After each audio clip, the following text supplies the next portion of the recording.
चलिए दोस्तों वीडियो की शुरुआत करते हैं। सबसे पहले कंपनी की बात करते हैं। पहली कंपनी का नाम है दोस्तों kinase technology India limited. But इसको डिस्कस करने से पहले अगर आपने अभी तक चैनल को सब्सक्राइब नहीं किया है तो चैनल को सब्सक्राइब करके बेल आइकन को प्रेस कर लो ताकि आने वाली जितनी भी वीडियोज़ हैं उसका नोटिफिकेशन आपको सबसे पहले मिल सके।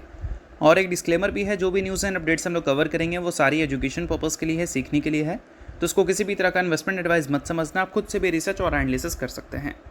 तो चलिए दोस्तों वीडियो की शुरुआत करते हैं। सबसे पहले बात करते हैं काइनेस टेक्नोलॉजी से रिलेटेड कुछ इंपॉर्टेंट न्यूज़ एंड अपडेट्स के बारे में। तो आज के दिन की बात करें तो ये कंपनी काफ़ी ज़्यादा हाईलाइटेड थी। अब इसका सबसे बड़ा कारण है कंपनी का परफॉर्मेंस, जो कि हमें काफ़ी ज़बरदस्त देखने को मिला था। 7 से 8% की तेज़ी कंपनी के शेयर में हमें देखने को मिली थी, और ये तेज़ी विदाउट एनी रीज़न तो पॉसिबल नहीं है।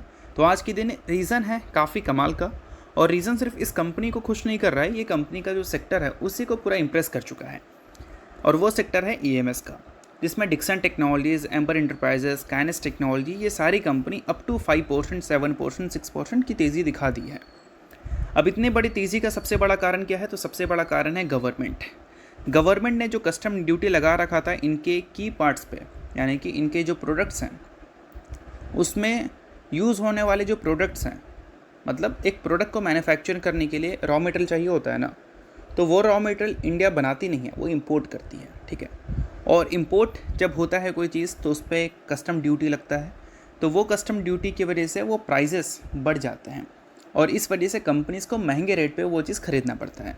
तो फिलहाल गवर्नमेंट ने फैसला किया है कि वो कस्टम ड्यूटी जो है वो कम करेंगी, वो पार्ट्स पे, यानी कि जो सामान हम बाहर से इंपोर्ट करते हैं डिस्प्ले को मैन्युफैक्चर करने के लिए, लिथियम आयन बैटरी को मैन्युफैक्चर करने के लिए। तो इस वजह से क्या है कि हमारी जो ईएमएस कंपनीज़ हैं, बैटरीज कंपनीज़ हैं, उनके जो मैन्युफैक्चरिंग कॉस्ट है वो कम हो जाएंगे, और इस वजह से हमारी कंपनीज आज के दिन काफ़ी ज़बरदस्त तेज़ी दिखाई है, क्योंकि इस वजह से इनकी जो प्रॉफिटेबिलिटी है वो हमें इंक्रीज़ होता हुआ दिखेगा। और प्रॉफिटेबिलिटी इंक्रीज़ होगा तो ऑब्वियस सी बात है एक अच्छे प्रॉफिट, एक अच्छे अर्निंग्स ग्रोथ ये कंपनी से हम उम्मीद कर सकते हैं। सो अब दोस्तों वीडियो में आगे बढ़ने से पहले बात कर लेते हैं सेबी रजिस्टर्ड टेलीग्राम चैनल के बारे में, जिसको आप ज्वाइन कर लो। लिंक इसका डिस्क्रिप्शन में दिख जाएगा।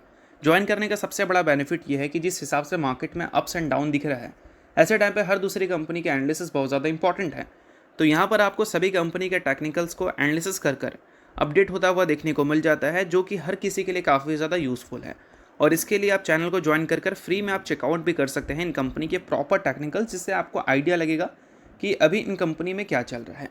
तो without wasting any time, link description में है, लिंक की तरफ जाकर चैनल को फ्री में ज्वाइन कर लो। और पूरी खबर यहाँ पर यह है कि काइनेस टेक्नोलॉजीज़ की अगर हम बात करें तो ये कंपनी इसलिए खुश है इस न्यूज़ की वजह से, क्योंकि ये कंपनी डिस्प्ले मैन्युफैक्चरिंग में तो डील नहीं करती, ये company electronic and batteries manufacturing components में डील करती है। अब इसमें क्या है कि जो लिथियम आयन बैटरीज़ हैं, वायरलेस चार्जिंग मॉड्यूल्स हैं, उसके अलावा डिस्प्ले असेंबलीज़ में जो पार्ट्स यूज़ होते हैं उसको ही गवर्नमेंट ने कम कर दिया है। तो जो कंपनी जिस एरियाज़ में काम करती है वो कंपनी उस हिसाब से खुश है। अब डिक्सन टेक्नोलॉजीज़ को क्या मतलब है, लिथियम आयन बैटरी में क्या प्रोडक्ट यूज़ होते हैं। डिक्सन टेक्नोलॉजी तो इस न्यूज़ से खुश होगी। डिस्प्ले असेंबली की जब हम बात करते हैं उसमें जो प्रोडक्ट्स यूज़ होते हैं उससे डिक्सन टेक्नोलॉजीज़ खुश होगी। और वैसे ही काइनेस टेक्नोलॉजी की बात करें तो ये कंपनी ऑटोमोबाइल इंडस्ट्रीज़ में काम करती है। तो वहाँ पर जो जो चीज़ें यूज़ हो रही हैं, खासकर ईवी में, लाइक लिथियम आयन बैटरीज़, तो उसकी वजह से काइनेस टेक्नोलॉजी की परफॉर्मेंस आज के दिन हमें ज़बरदस्त देखने को मिला है। तो आई होप आपको तेज़ी के रीजंस तो अच्छी तरह से क्लियर हो गए होंगे। अब इसके अलावा बात कर लेते हैं अगली कंपनी के बारे में। तो अगली कंपनी है दोस्तों रिलायंस इंडस्ट्रीज़ लिमिटेड। आज के दिन रिलायंस इंडस्ट्रीज़ की परफॉर्मेंस हमें अच्छी देखने को मिली है, और इसकी परफॉर्मेंस के अच्छे होने का सबसे बड़ा कारण यही है गवर्नमेंट की अपडेट की वजह से आज के दिन एक दो सेक्टर ने कई सारे सेक्टर्स में इम्पैक्ट हमें देखने को मिला है। रिलायंस इंडस्ट्रीज़, एक्साइड, अमर राजा बैटरी, ये तीनों कंपनी के शेयर में आज के दिन हमें तेज़ी देखने को मिली है, क्योंकि गवर्नमेंट ने जैसा कि फैसला किया है कि लिथियम आयन बैटरी को मैन्युफैक्चर करने के लिए जो गुड्स हम इंपोर्ट करते हैं उसमें वो कस्टम ड्यूटी कम करेंगे। इस वजह से रिलायंस इंडस्ट्रीज़, अमर राजा बैटरी, एक्साइड इंडस्ट्रीज़, ये सारी कंपनी खुश है, क्योंकि इससे क्या है कि उम्मीद कर रहे हैं कि जो कॉस्ट ऑफ इंपोर्ट्स हैं इनके रॉ मटेरियल के एंड कंपोनेंट्स के, वो हमें रिड्यूस होता हुआ दिखेगा, यानी कि इनपुट कॉस्ट कंपनी के कम हो जाएंगे। और ये एक डोमेस्टिक बैटरी मैन्युफैक्चरर के लिए बहुत ज़्यादा अच्छी बात है। और साथ में इंडिया के लोकल बैटरी मैन्युफैक्चर इकोसिस्टम की बात करें तो उसको भी ये सपोर्ट करने का काम करेगा। और इसमें रिलायंस इंडस्ट्रीज़ का काम अगर देखोगे तो रिलायंस इंडस्ट्रीज सेटअप कर रही है 10 गीगावाट का battery giga factory eight Jamnagar.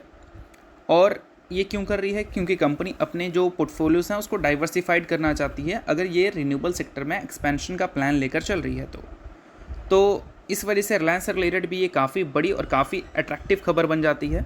और इस वजह से रिलायंस इंडस्ट्रीज़ की भी परफॉर्मेंस आज के दिन हमें अच्छी देखने को मिल रही थी। बट रिलायंस इंडस्ट्रीज़ की परफॉर्मेंस 52 वीक हाई से देखोगे तो ख़राब ही देखने को मिलेगी। अभी भी 20% ये कंपनी अभी हमें नीचे दिख रही है। अब 20% नीचे के बाद इस कंपनी में क्या एक्सपेक्ट आने वाले कल में किया जा सकता है, इसके लिए आपको कंपनी के टेक्निकल्स को प्रॉपर चेकआउट करना पड़ेगा। तो इसके लिए आप सेबी रजिस्टर्ड रिसर्च एनालिस्ट के टेलीग्राम चैनल को ज्वाइन कर सकते हैं, जहां पर रिलायंस के टेक्निकल्स को एनालिसिस कर अपडेट किया जाएगा, जिसको देखकर आप ये समझ सकते हैं कि आने वाले कल में क्या एक्सपेक्ट किया जा सकता है।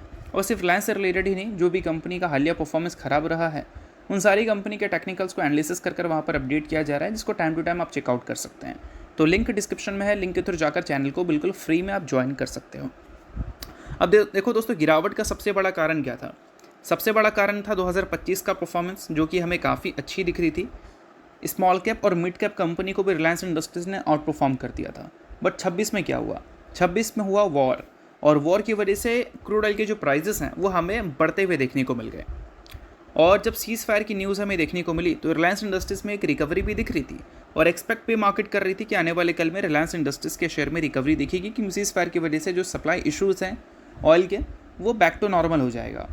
इस वजह से रिलायंस इंडस्ट्रीज़ को लेकर बाजार की एक्सपेक्टेशन भी अच्छी थी।